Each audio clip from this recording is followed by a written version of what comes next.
What I have found is that there are three attributes of people who change.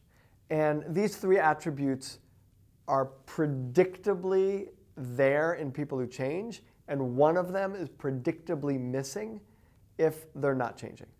And those three things are ownership, capability, and persistence.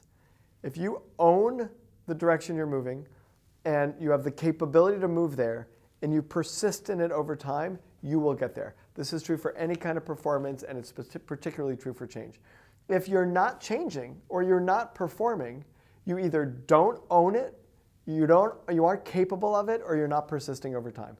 And so given that, the way we structure organizational environments, the way we structure changes, should be structured in a way that ensures that people own what they're working on, they have the capability, and they persist over time. And usually when I look at change processes or organizations, they focus on the capability piece. As long as the person is able to do it, I expect them to do it. But the ownership piece is probably even more important, because without the ownership piece, they're not going to follow through. With the ownership piece, they'll probably get the capability on their own. The ownership piece is, do I really own this? Do I feel like it's mine? I often say, look, people don't resist change. There's all this writing about how people resist change and how to get around their resistance. I don't think people resist change. We change every day effortlessly.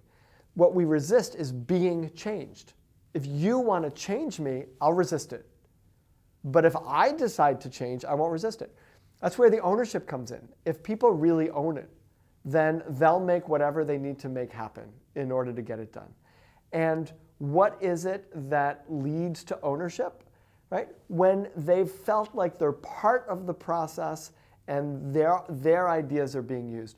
One of the things I often talk about is, instead of trying to make things perfect, which we so often do with people, we try to make everything perfect, we should get it half right. Because if I make things perfect, there's no way for you to write yourself in. There's no way for you to take any ownership. But if I come to you with something that's half right, and that you contribute to it, and you give your ideas, and you help shape it, now you've owned it. And now you're going to want it to succeed as much as I want it to succeed.